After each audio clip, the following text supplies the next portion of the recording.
أشهد أن محمدا رسول الله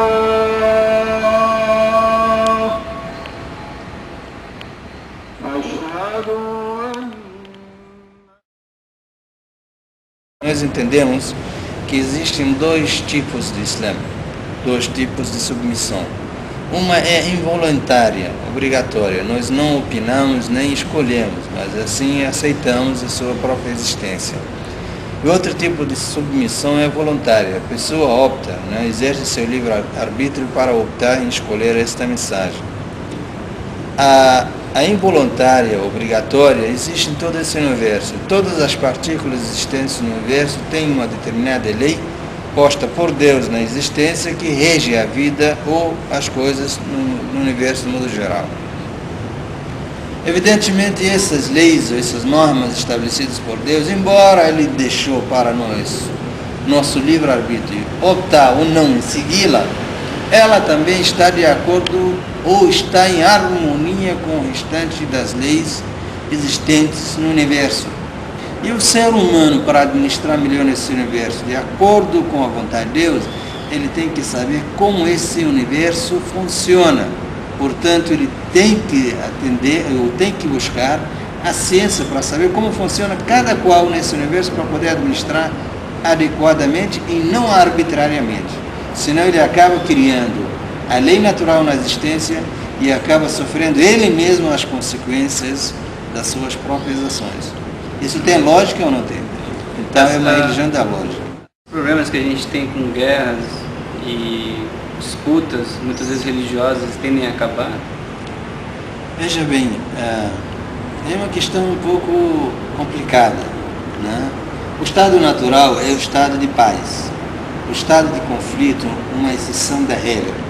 Quanto mais a aproximação das pessoas às religiões, quanto mais vai haver um controle sobre impulsos do próprio ser humano, como a arrogância, como a inveja, como o ódio, como o rancor, como a agressividade. São sentimentos negativos.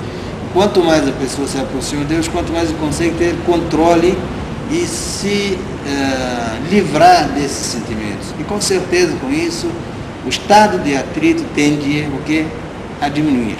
Guerra ao terror, todos nós ouvimos falar há anos atrás, desde 2001. Acabou o terror, parou a guerra, conseguiu resolver alguma coisa? Não conseguiu resolver. Então nada mais justo hoje o ser humano voltar para os princípios, porque os princípios que freiam no avanço da agressividade do ser humano, das suas ambições, e da sua ganância. Por consequência, quanto mais a pessoa se aproxima de Deus, quanto mais estado de paz, que é um estado interno, que se reflete através da prática e dessa satisfação, dessa tranquilidade interna. No Islã, o Islã orienta o indivíduo para ter dois tipos de conduta. Uma para adquirir e outra para abandonar. Adquirir todo bom caráter existente e treinar, tem que exercitar isso para ser uma característica minha. Eu não sou uma pessoa generosa, quero aprender a generosidade, eu tenho que saber qual é a definição da generosidade e tenho que começar a colocar isso em prática. Com a passagem do tempo, a generosidade torna-se um hábito e faz parte das minhas características. Do mesmo lado, eu sou uma pessoa avarenta, ou sou uma pessoa agressiva, ou sou uma pessoa impaciente, quero largar dessa impaciência. Então eu exerço o contrário, tento treinar sobre a paciência, saber qual a definição disso, qual a definição da arrogância, tem que me evitar da arrogância. Então, com o exercício a gente acaba adquirindo boas características e abandonando as más características. Com o tempo a gente vai se aprimorando. O ser humano não é um ser perfeito, ele é um ser falho. Por mais que ele tente se aprimorar, ele nunca vai chegar à perfeição plena. Porém, ele pode galgar, pode subir em direção à perfeição e melhorando a sua própria atitude e a sua própria compreensão. As três grandes religiões, elas têm os profetas em comum, né? Os judeus acreditam muito no Abraão, os católicos em Jesus e o Islã no Muhammad. Seria uma sequência, por exemplo, se você pegasse, por exemplo, o primeiro livro dos judeus, que é a Torá, depois a Bíblia e depois o Corão, seriam talvez uma sequência da mesma história, talvez? Veja bem, nós entendemos, como eu falei no início, o Islã é a religião da submissão voluntária à vontade de Deus. Para nós, todos os profetas e mensageiros trouxeram uma só mensagem do Islã, de submissão voluntária à vontade de Deus. Porque Deus não entra em contradição. Manda uma mensagem para um povo, depois, não gostei, tem alguma coisa errada. Deus não é falho, é perfeito.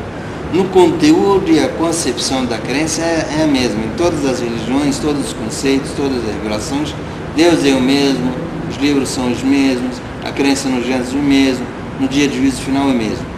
O que diferencia, ou o que varia entre uma mensagem e outra, é a questão da jurisprudência. É a prática dia a dia. Como casa, como separa, como que faz o comércio, qual é a contribuição que tem que ser paga para as pessoas necessitadas, quantas as ações diárias, como se que faz o jejum, como se a liturgia da religião.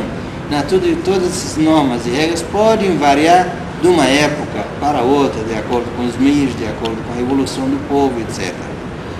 Qual que é a grande luta do Islã hoje? Olha, o Islã ele pede para que a pessoa comece a aprimorar a sua conduta em submissão voluntária à vontade de Deus. Portanto, ele quer que haja uma sociedade, né, que tem uma característica justamente essa, onde reina a paz, a tranquilidade, o sossego, né? Nisso que o Islã quer, né? Quer o bem-estar. E, aliás, a finalidade de toda a revelação é o bem-estar do ser humano nesta vida e ao retornar para Deus para prestar as contas por aquilo que ele fez. Vai haver uma época em que vai reinar a paz sobre toda a terra. Então nós somos otimistas. Vai haver uma época em que vai haver guerras, vai haver catástrofes naturais, já está havendo, né? Vai haver a aproximação dos tempos, muitos dos sinais da aproximação do dia de juízo final já ocorreram, os sinais menores. Vai acontecer a época em que só vai ficar pessoas vivas na terra, criminosos na terra. Não vai ter que sequer, vai ter um só crente. Mas antes disso acontecer, vai reinar por um período paz total na terra. Diz que o pastor anda com suas ovelhas e o lobo do lado, o pastor não tem medo que o lobo atacasse as suas ovelhas, de tanta paz que vai haver na face da terra. Nós somos esperançosos de que isso poderá acontecer um dia. A gente vive então um período de transição agora, com essas tragédias. É considerado praticamente esse um período de transição para isso.